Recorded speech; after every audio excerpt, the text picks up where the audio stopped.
On the crime side, we see a lot of traffic distribution systems or crime groups which were previously associated with drive-by malware delivery now adapting this ClickFix technique. A good example would be 5142, which was and still, to be honest, a dominant player in the ecosystem.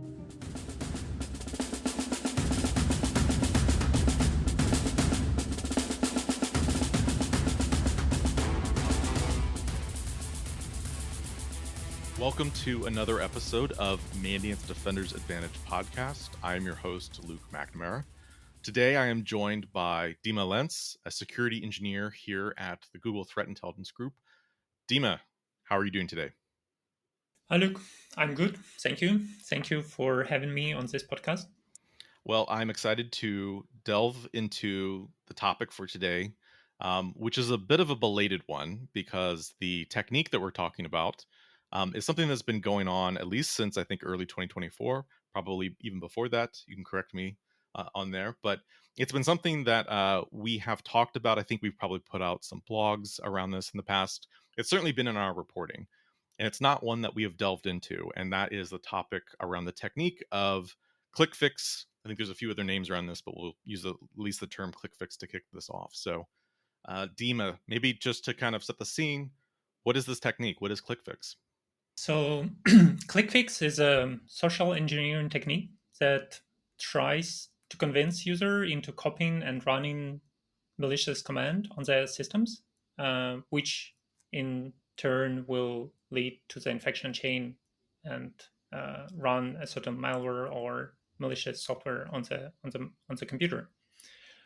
You are right. This is definitely not new. However, we saw a huge uptick with this technique starting May of 2024. There were definitely campaigns before that, but the prevalence increased significantly around August 2024, and the trend still continues right now. So this is typical infection initial access vector, primarily used for delivering further stages. Yeah, those commands that threat actors would try to convince user to execute usually disguise as some kind of solutions to common daily computer problems, like passing the captcha, fixing some issues. It could be something as technical as DNS issue or expired site certificate, or just like a problem with the online Office or PDF reader. So this can take a number of different forms, as you note. The sort of pop-up, the problem that is presented to the user can look like many different things. It's a social engineering technique, as you mentioned, used for kind of early initial access. What I find interesting about that is thinking back to the M-Trends report this year and some of the more common ways we're seeing threat actors break into organizations. You know, you have exploits still making up over a third of initial access initial access entry. And it's interesting there because that technique, if you're thinking about using an exploit on a router or some edge infrastructure, you don't need to have any interaction with the user, right? You're able to do that without any sort of social engineering. This technique, which as you noted, like we are seeing more usage of, this is something that does require user interaction. And so there are trade-offs and there's benefits to that. What are some of the things you think about this technique as kind of writ large, why it is attractive to threat actors? And I think we'll talk a little bit later about some of the threat actors doing this, but just in general, why might a threat actor find this as an attractive way to gain access to an organization? Right. So examples that you provided before are definitely interesting, but more sophisticated and more difficult to actually utilize. Finding a 0-day interperimeter device is not a simple task in comparison to the ClickFix or fake captcha. And the whole idea of ClickFix is lucrative to threat actors, I think, from two different angles. So first of all, there is this human element to it, and there is a technical aspect. So on the social engineering side, this is a relatively new or novel technique for many people. So the trust is higher comparing to please run this binary for me on your machine. There is no smart screen notification. There is no warning which will alert the user about something going wrong. So like the success chance is higher there. CAPTCHAs are also everywhere nowadays. So due to a constant abuse of major products, developers constantly introduce new captchas, experimenting with different types of captchas, making it harder for automatic solutions to bypass them. And people are used to it, to be honest. So when they see this new type of captchas, they're not surprised, as they're willing to follow the instructions. And to be honest, it's actually relatively simple, just three keystrokes, and that's it. On the technical side, ClickFix is also in a good spot, so to say, because in comparison to other infection chains where the infection is more automated, here the user actually starts the infection chain, and all like many security solutions like antiviruses, web browser security features that are designed to detect and block these malicious downloads and self-execution malware would not react to something like this. PowerShell, MSHTA, which are usually two leave of the land binaries used by ClickFix, widely used for administrative purposes. So they would not be blocked or restricted in many environments, and the disk footprint is also minimal with ClickFix. So on both sides, ClickFix looks like a great idea for threat actors to utilize. And when you think about the sort of user interaction piece, I mean, I think that makes a lot of sense. It is interesting, you noted, captchas now are a common thing, and fake captcha is another term I should mention that this activity or this technique is referred by. But it is something that is sort of a constant thing that we encounter in our lives, and it almost makes me think of the technique that some threat actors employ around MFA bypass fatigue or fatigue attacks, where there's a push notification that they keep instituting, that the actual victim eventually just says, "Okay, fine," and click accept. Right? There seems to be a similar sort of thing going on with the human, where they get presented with this pop up and then just go about, doing the thing, implementing the sort of steps that are required of them. So from that standpoint, it certainly makes sense of why that could be very useful for social engineering. So let's get into some examples of how we've seen threat actors employ this. You mentioned this is something that not necessarily not very sophisticated threat actors have to do. This is something that can be fairly easy for a less sophisticated threat actor to employ. What are the types of actors that we've seen do this? I think there's been some espionage actors, but a lot of cyber criminal, financially motivated threat actors. How do they employ it? And then sort of what are the follow-on techniques once they've done this and gotten the user to successfully click through and implement what they're doing? Right. So I think initially that was more a cybercrime technique,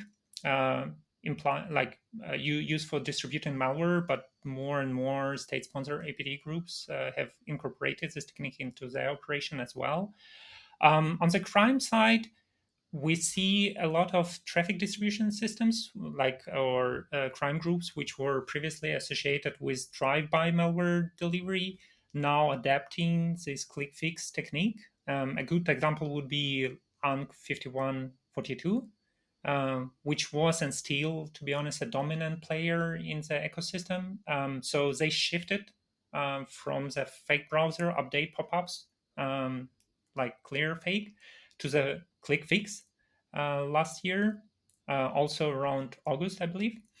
So now they're delivering this multi-stage JavaScript downloader, which we are tracking as ClearShot, which downloads further payloads and, in fact, the machines. It's the main malware payload that we have observed would be different types of info stealers, but obviously depending on the environment. If it's more corporate environments, there could be more. We have seen things like Dargate and others, while for the personal computers, InfoStealers is a dominant payload. So this could be something that would be a precursor to potentially an info stealer being deployed, credentials being stolen, and then subsequently used in, say, an extortion ransomware type event, or could be used to gain initial access and sell that access directly to others in that ecosystem. Right, right. So Credentials, info stealers is a huge problem nowadays, for all types of environments, be it corporate or personal, and access to credentials of the user could lead also to the compromise of the whole corporation, or the corporate environment. But we have also seen, like for instance, ANC 5692, which was also utilizing reCAPTCHA theme lures, were delivering loaders like Picklight, Shadow Loader, and others. Once again, previously more back in 2024, they switched meanwhile more to the info stealers like Luma, but those loaders were delivering also initial access broker tools with them. In for these pop-ups or these fake captchas to appear on the user side, what typically does the threat actor need to do to kickstart that process? Depends on the group. So the group 50, on 5142, the ones that I mentioned already, they utilize and compromise sites, which is extremely successful technique. People, be it once again in corporate environment or personally, browsing the internet, go into the websites that they trust and that they intentionally wanted to visit, and then this fake captcha thing pops up. There is already a built-in trust into that website, therefore the user just like willing to follow and execute the instructions that they are presented. I mentioned some espionage actors. So on APT side, it's more like like spam delivery and targeting attacks against NGOs or government organizations. And in contrast to the fake capture, which is predominant, I would say, type of click fix for the crime actors on the APT side, it's more about getting access to a certain documents by proving the user identity or proving the device being registered or something like that. There was a campaign from APT33 which was utilizing ClickFix to deliver Panic Pulse, and they were faking PDF documents. And in order to see the PDF documents, a user was supposed to register the device, which, as you might expect, required some instruction to be executed.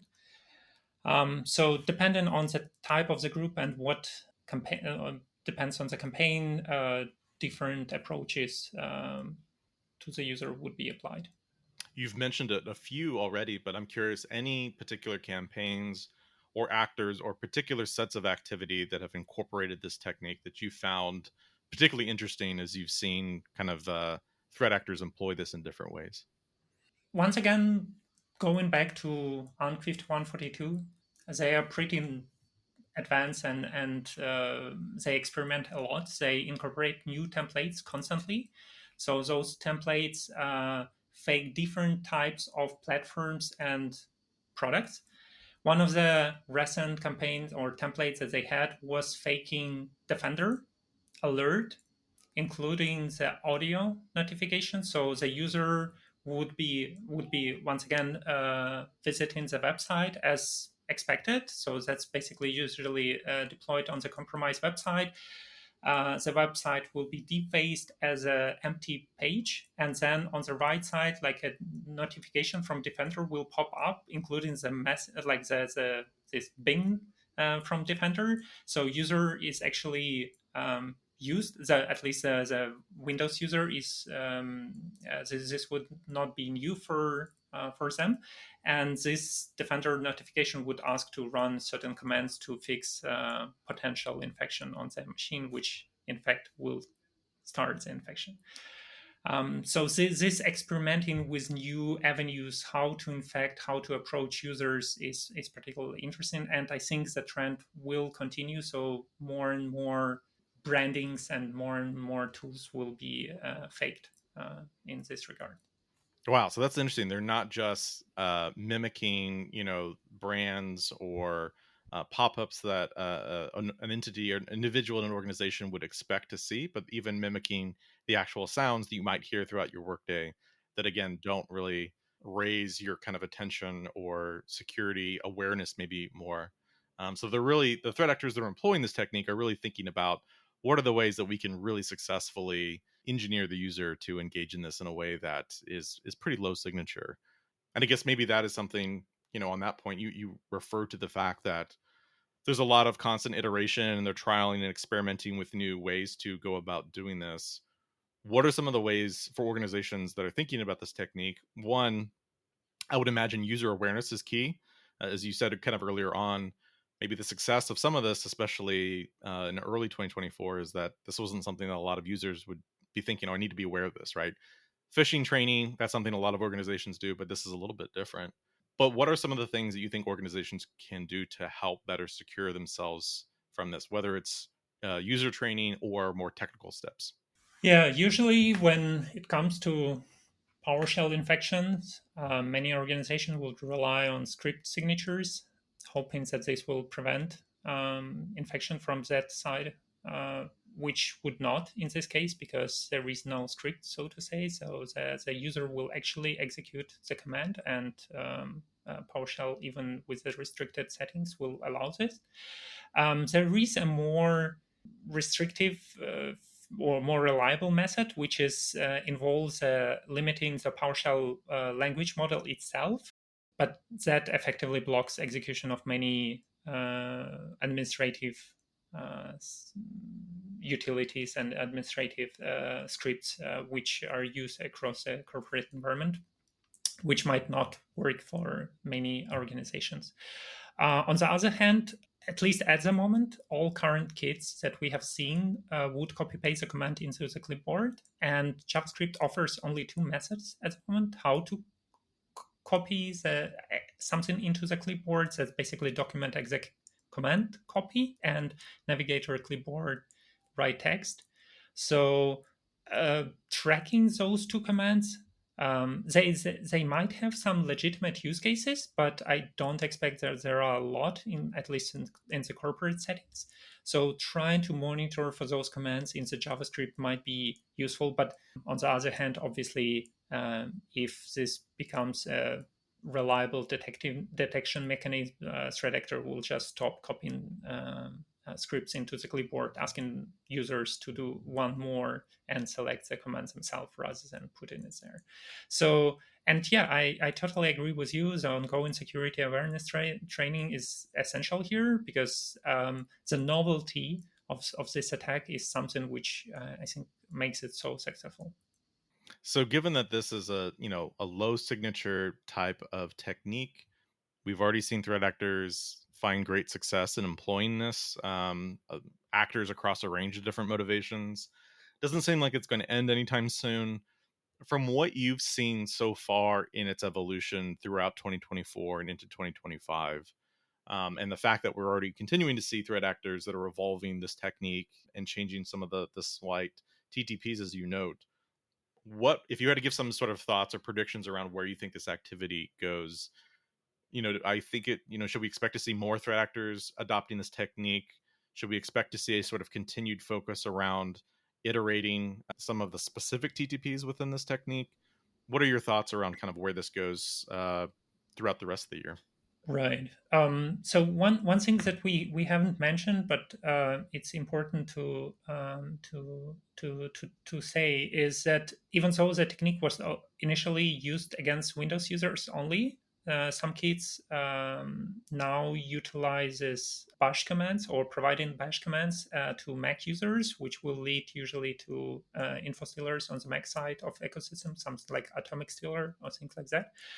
And that actually started later comparing this year, but later comparing to the uptick of Windows development or development of the Windows focused kits. So I think that will be one avenue where threat actors will potentially experiment with more platforms. I think we haven't seen a single kit for Linux so far, but that might be the next one which will come. On the ones that exist already, we see already that kits become more dynamic and visually appealing, which also increases trust and contributes to their success. Simultaneously, some components or central parts of the kits become more convoluted to increase to complicate the detection. So, Cold River Kit, for instance, in their campaign against Ukrainian organizations, what they did, they replaced those main commands or strings, which includes the commands like press Windows keyboard key plus R or press Control C and so on. They replace that text with images. Visually, it looks the same for users, but from the detection perspective, it was more difficult to identify it, and some signatures, I'm pretty sure, were bypassed in this way. So I think that would continue. So central components will become more and more difficult to spot by because they would be more obfuscated and convoluted. On the other side, threat actors try to get more information about their victims or targets by collecting more telemetry from the browser and user data and improving the communication. So one of the kits that we looked with, those are the ones that utilize the Cloudflare branding, started utilizing Telegram API to send information back about everything what kit experiences. For multi-stage kits, callbacks to monitoring domains were also observed at each stage now, not only at the beginning, which is also interesting. So I think that kind of serves as a feedback loop for threat actors to probably improve their tech chain in the future. So they will see, it goes all the way up to this point, but for some reason stops. So how can we tweak it to make it better? And threat actors are definitely moving beyond reCAPTCHA and Cloudflare brandings and Microsoft PDF online platforms branding. So I expect more experimenting with new avenues, be it GitHub, maybe, be it YouTube or something else, where people do not expect something malicious to be presented to them, will be abused to deliver those commands. Clearly, the success of this, will likely drive or shape future actor investments and resources into continuing to experiment with what is the most successful way to socially engineer the end user. And I think this is the fact that this seems to be a very low signature technique, and that the components of this can change very rapidly as the actors evolve this. This does make it a challenging threat to counter, but I think hopefully, this podcast can be a good, useful primer to organizations thinking through this problem and trying to understand where it's going. So, Dima, thank you for your time today, and this was, I think, a great exploration into the world of ClickFix. Thank you. Take care. Bye bye.